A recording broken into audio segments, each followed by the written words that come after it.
ఎన్యూడిటీ love story concept గురించి మీ అందరికీ మన channel colours of society describe peoples world నుండి వివరంగా వివరిస్తాను.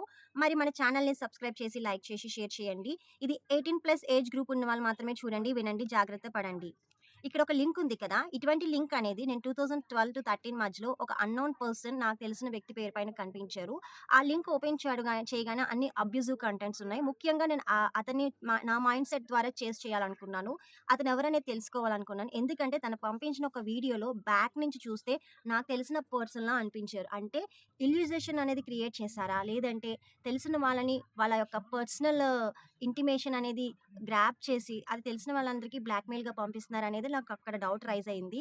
సో, నేను కొంచెం ఇటువంటి ఇష్యూస్‌లో ఇరుక్కోవడం వల్ల కొంచెం మెంటల్‌గా అప్‌సెట్ అయిన సిట్యుయేషన్స్ అన్నీ కూడా ఉన్నాయండి. సో, అది నా మైండ్ సెట్ అనేది ఇంతకాలం చేసింది. సుమారు నాకొక 15 సంవత్సరాలనేది పట్టింది. మన దేశ గౌరవం ముఖ్యంగా స్త్రీలోనే ఉంటుందండి. ఆ స్త్రీ అనేది గౌరవం ముఖ్యంగా తన మానంపై ఉంటుంది. సో, ఒక చెడిపోయిన స్త్రీని ఈ సమాజంలో ఎలా చూస్తారనేది చెప్పనక్కర్లేదు. సో, కన్న తల్లి, భార్య, చెల్లి, కూతురు ఇటువంటివన్నీ కూడా మర్చిపోతారు. ఆడది అంటే అంగట్లో దొరికే వస్తువుగానే భావించే మగవాళ్ళు చాలామంది ఉన్నారు. పైకి మంచిగా అనే ముసుగు కప్పుకొని. స్త్రీ అంటే ఏంటి? ఉదార స్వభావం కలిగి, అణుకువతో ఒక కుటుంబంలో మెలుగుతున్న ఒక అద్భుతమైన స్త్రీ అండి. ఆమె యొక్క భార్యగా, తల్లిగా ఎంతో ఉదార స్వభావం కలిగి ఉంటుంది. అటువంటి స్త్రీని మార్కెటింగ్ పీస్‌గా చేయాలనుకుంటున్నారు. అదే ఈ డార్క్ నెట్. ఏంటి డార్క్ నెట్ అని ఆలోచిస్తున్నారా? ఇందులో పిల్లలు, యువతులు చాలామంది బలైపోతున్నారు. అది ఎలాగా? అనేది ఈ కాన్సెప్ట్ గురించి నేను మీకు వివరిస్తున్నాను. మీ అందరూ రీసెంట్‌గా రిలీజ్ అయిన హిట్ మూవీ చూసుంటారు. అందులో 'నాని' గారు క్రైమ్ పోలీస్ ఆఫీసర్‌గా చాలా ఎక్స్‌ట్రార్డినరీ పెర్ఫార్మన్స్ ఇచ్చారు. అందులో సైకోపాత్స్ అందరిని కూడా ఒక డార్క్ వెబ్ ద్వారా ఫైండ్ ఔట్ చేస్తారు. అదే విధంగా ఈ డార్క్ నెట్‌లో అమ్మాయిలు ఎలా బలవుతున్నారు అనేది కాన్సెప్ట్. చాలామంది మీరు హబ్‌లోని పార్న్ వీడియోస్ చూస్తూ ఉంటారు. సో, పార్న్ వీడియోస్ అనేది మన ఇండియాలోని ఏ అమ్మాయి చేయడానికి ముందుకు రాదు.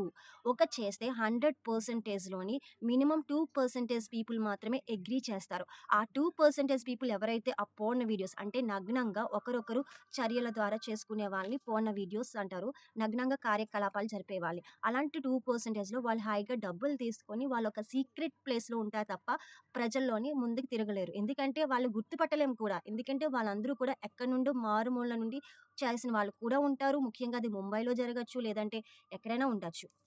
సో, ఇందులో ఈ డార్క్ నెట్‌లో అమ్మాయిల్ని ఎలా ట్రాప్ చేస్తారనేదే ముఖ్యమైన అంశంతో నేను ఈ న్యూడిటీ లవ్ క్రైమ్ స్టోరీ గురించి మీకు చెప్తున్నాను. ఒక స్త్రీ, మగ నగ్నంగా చేసే శృంగార కార్యక్రమాలని కెమెరాలో బంధించి దాన్ని సొమ్ము చేసుకునే వాళ్ళు చాలామంది ఉన్నారు. సో, అది డార్క్ వెబ్. ఇల్లీగల్‌గా చేసే పనులు. వాటిని ఈ పోర్న్ వీడియోస్‌లో ఒకటి. అసలు ఇది ఎలా జరుగుతున్నది మీకు నేను ఒక స్టెప్స్ రూపంలో చెప్తాను. ఫస్ట్ స్టెప్ మన దేశ స్త్రీని ముఖ్యంగాని అందరూ కూడా అంటే ఎలా అంటే వివరించే స్త్రీని అర్ధనగ్నంగా లేదా నగ్నంగా ప్రదర్శించితే అంగీకరించరు. కానీ ఈజీ ఎర్న్ మనీ కోసం కొంతమంది ఈ డార్క్ నెట్‌లో పడేలా చేస్తున్నారు. ఆ విషయం వాళ్ళకి కూడా తెలీదనమాట. Second step depression candidates. మీలో ఎవరైనా 'మిస్టర్ కార్తీక్' మూవీ చూసుంటారు. అందులో హీరో ఫస్ట్ హాఫ్‌కి, సెకండ్ హాఫ్‌కి చాలా డిఫరెన్స్ ఉంటుంది. ఫస్ట్ హాఫ్‌లోని ఒక అమ్మాయి తన తల్లే తన అర్ధనగ్నంగా చూపించి సొమ్ము చేసుకోవాలని చూస్తుంది. ఆ తల్లికి బుద్ధి చెప్పి ఎంతో సఫర్ అవుతాడు 'mister Karthik' hero movie. So, second హాఫ్‌కొచ్చేసరికి తన భార్యని నగ్నంగా ఫోటోషూట్ తీయాలనుకుంటాడు. ఎందుకంటే డిప్రెషన్ వల్ల. సో, ఇదే మెయిన్ కాన్సెప్ట్. మీలో చాలా మందికి సెక్స్ పట్ల చాలా ఆసక్తి కలిగి ఉంటుంది. చిన్న కానించి ముసలయ్యే వరకు ప్రతి ఒక్కరు కూడా నగ్నంగా, అర్ధనగ్నంగా ఎవరు కనిపిస్తే సొల్లు కార్చుకొని చూసేవాళ్ళే ఉన్నారు. సో, అంటే మీ మనసులనేవి కుళ్ళిపోయినాయి. ఆల్రెడీ చెడుత్వంలోకి వెళ్ళిపోయింది. ఆడది చీర ఇప్పుకొని చూపిస్తే చూసే ఎదవలే ఎక్కువ గానీ, చీర కప్పే మగవాడు మీలో ఎవరైనా ఉన్నారా చెప్పండి? ఇది తప్పు. ఇలా ఉండాలి. కనీసం చెస్ట్ ఎక్స్‌పోజ్ అవుతది కొంతమంది స్త్రీలకి. మీలో ఎవరైనా దయచేసి చున్నీ కప్పుకోండి అమ్మా అని అనేవాళ్ళు ఎవరైనా ఉన్నారా? వాళ్ళకి ఫీలింగ్స్ అంటే ఎమోషన్స్. ఈ ఫీలింగ్స్ అనేవి కొడితే నొప్పొస్తది. గిల్లితే బాధొస్తది. బాధపడితే కన్నీళ్ళొస్తాయి. ఏదైనా గెలిచాం అంటే సంతోషం వస్తుంది. ఫీలింగ్స్ అనేవి ముఖ్యంగా సెక్సువల్ ఫీలింగ్స్ కాదండి. అదొక ఎమోషనల్. శృంగారం అనేది తల్లిదండ్రులు చేసే అద్భుతమైన ఒక సృష్టి చర్య. దాన్ని తప్పు పట్టే విధంగా చేస్తున్నారు. Sex is a divine. దాన్ని ఎందుకు ఇలా నాశనం చేస్తున్నారో నాకైతే తెలీదు. సో, చాలామంది మీకు ఒక విషయం చెప్పాలి న్యూడిటీ లవ్ క్రైమ్ స్టోరీలోని. సో, ఇది రిలీజియన్స్ పరంగా నేను చేసింది కాదు. మీలో చాలామంది రిలీజియస్ పరంగా మగవాళ్ళుంటారు, ఆడవాళ్ళుంటారు. మీలో ఎంతమంది కామందులున్నారు? అంటే ప్రతి హిందూ అబ్బాయి ఒక కామందుడు, ప్రతి హిందూ అమ్మాయి వ్యభిచారణ అర్థం. సహజంగా నేను చాలా సార్లు చూశాను. మీరు మతం మార్చుకోవడంలో తప్పులేదు. కానీ ఈ మతంలో ఏంటంటే ఒక మతం వాళ్ళు స్త్రీలనేవారు వ్యభిచారం చేయకూడదు. అంటే మతం మార్చుకున్నాక వ్యభిచారం చేయకూడదంట. అంటే మీరిక్కడే ఆలోచించాలి. ఎవరైతే మతం మార్చుకున్నారో అంటే ఇంతకుముందు మీ కుటుంబాలలో ఎవరైనా వ్యభిచారం చేశారా? సో, పవిత్రులవ్వడానికి మీరు వ్యభిచారం మానేయడానికి తప్పు కదండీ! ఏ భగవంతుడైనా నిస్వార్థంగా ఉండాలని చెప్తాడు గానీ, ఇలాగా వ్యభిచారం చేయకూడదు, దొంగతనాలు చేయకూడదు అనది. వ్యభిచారం అనేది ఏంటంటే ఒక స్త్రీ తన శరీరాన్ని అమ్ముకొని బ్రతుకుతుంది. కొంతమంది చాలా మందుంటారు. కూరగాయల వ్యాపారం చేసేవాళ్ళుంటారు. నెక్స్ట్ అలాగే మీరు మటన్ షాప్ వాడు కోళ్ళి, మేకల్ని ప్రాణాలు తీసి వాటిని సేల్ చేసేవాడే ఉన్నాడు, అమ్ముకునేవాడున్నాడు. సో, చాలామంది ఏంటంటే పేద స్త్రీలు, అది కూడా దిగువ స్త్రీలు ఉన్నప్పుడు కొంతమంది మగవాళ్ళకి బలవ్వడం వల్ల వాళ్ళ యొక్క శరీరాన్ని మాత్రం అమ్ముకొని పోషణ చేస్తారు. అదే వాళ్ళ వృత్తిని వ్యభిచార వృత్తి, వేశ్య వృత్తి అంటారు. చాలామంది తక్కువ స్త్రీలు మనసును చంపుకొని తన శరీరాన్ని అమ్ముకునే వాళ్ళు ఉన్నారు నిజాయితీగా, ఎవరిని కూడా మోసం చేయకుండా అని. కొంతమంది అయితే చాలా దరిద్రంగా ఉన్న ఆడవాళ్ళు కూడా ఉన్నారు. నేను వాళ్ళ గురించి చెప్పట్లేదు. ఎవరు అయితే ఒబీడియంట్‌గా వాళ్ళ యొక్క శరీరాన్ని అమ్ముకొని పోషణ అనేది పోషిస్తున్నారో వాళ్ళ గురించి మాత్రమే చెప్తున్నాను. సో, ఆలోచించండి. అంటే మన ఆలోచించే విధానంలో నిజాయితీ, న్యాయం అనేది ఉండాలి. ఇప్పుడు మరొక విషయం చెప్తున్నానండి. అమ్మాయిలని ముఖ్యంగాని లొంగదీసుకోవడానికి కొన్ని పద్ధతులున్నాయి. మీకు ఒక అబ్బాయి చనువుగా మీకు ప్రవర్తిస్తున్నాడు అంటే, ఆ అబ్బాయి మీ పట్ల ప్రేమ కలిగి ఉండొచ్చు, లేదా సోదరభావం కలిగి ఉండొచ్చు, లేదంటే అభిమానం ఉండొచ్చు, లేదంటే మంచి వ్యక్తిగా మిమ్మల్ని ఆరాధించొచ్చు, ఇష్టపడొచ్చు. కానీ ప్రేమ అని అడ్డు చెప్పుకొని కొంతమంది అమ్మాయిల్ని ట్రాప్ చేస్తున్నారు. ఎందుకంటే వాళ్ళ యొక్క పర్సనల్ ఇంటిమేషన్ జరిగిన తర్వాత అదంతా చిప్ కెమెరాలో బంధించడానికి. ఒకవేళ ఆ అమ్మాయి ఒప్పుకోకపోతే ఈ అబ్బాయి ఏం చేస్తాడో మీకు తెలుసా? సహజంగా మీరు ఆ అబ్బాయి పట్ల కాస్త అభిమానం చూపించినా, ఇష్టం చూపించినా, ప్రేమ చూపించినా అది చాలు వెంటనే వాళ్ళు గ్రాస్ప్ చేయడానికి.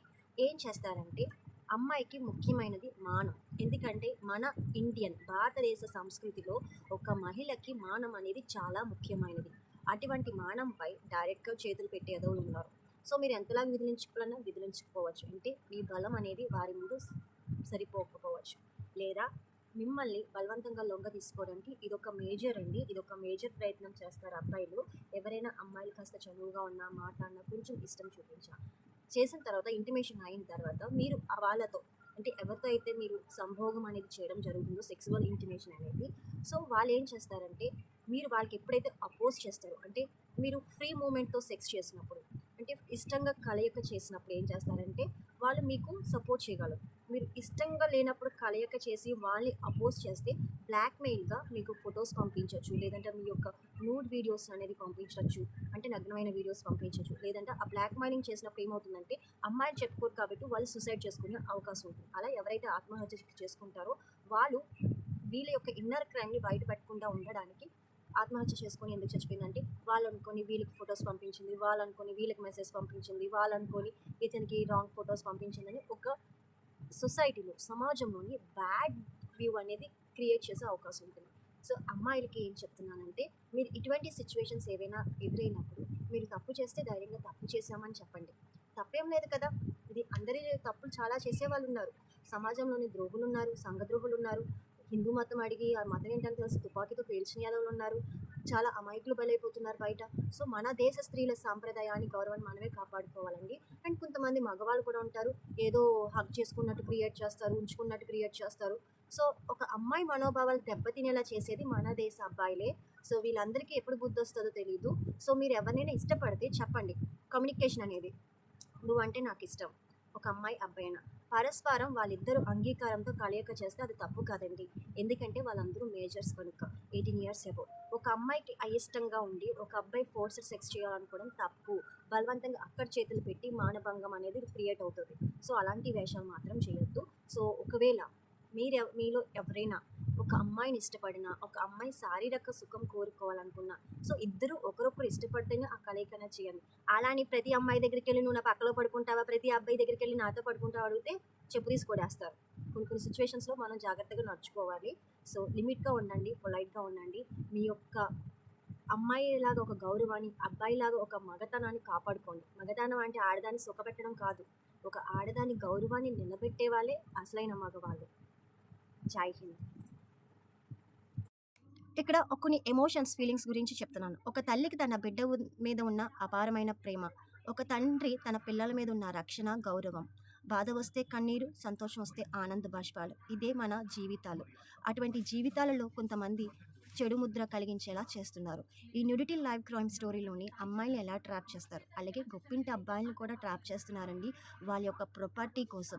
సహజంగా మీరు గమనించి ఉండొచ్చు, వాళ్ళ అమ్మాయి, వీళ్ళ అమ్మాయి, మా చుట్టాలు, వీళ్ళ చుట్టాలు అని చెప్పి వాళ్ళకి దగ్గరై మన ఇండియాలోని రిలేషన్షిప్స్కి చాలా విలువిస్తాం, బంధుత్వాలకి. అటువంటి బంధుత్వాలను అడ్డు పెట్టుకొని సహజంగా బావ, బామర్ది, తమ్ముడు, అన్న, చెల్లి అని పిలుచుకుంటాము. సో అలా పిలుచుకునే దాంట్లో కూడా మోసం చేసే ఎదవులు బయట ఉన్నారు చాలామంది, జాగ్రత్త పడండి.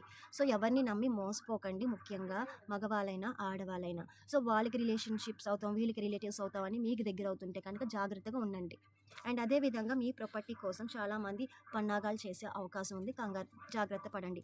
ఇది మన దేశ సంపదన. ఇది మన దేశం వాళ్ళే చేస్తున్నారా, లేదంటే ఇతర నుంచి మోసం చేసే ఎదవులు అక్కడెక్కడెక్కడ నుండి వచ్చి చేస్తున్నారా అనేది మాత్రం నేను చెప్పలేను. సో మీ యొక్క భద్రత మీ చేతిలోనే ఉంది. సో దయచేసి న్యూడిటీ లైవ్ క్రైమ్ స్టోరీలోని అమ్మాయిని ఎలా ట్రాప్ చేస్తారనేది నేను క్షుణ్ణంగా 1 బై 1 స్టెప్ బై స్టెప్ చెప్తాను నెక్స్ట్ వీడియోస్లోని. ఏవైనా డౌట్స్ ఉన్నా కానీ, ఐ మీన్ దట్ ఇటువంటి సంఘటనలు మీకు ఏమైనా ఎదురైనవి ఉంటే కనుక ఒకసారి నాకు షేర్ చేయండి కామెంట్స్ రూపంలోని.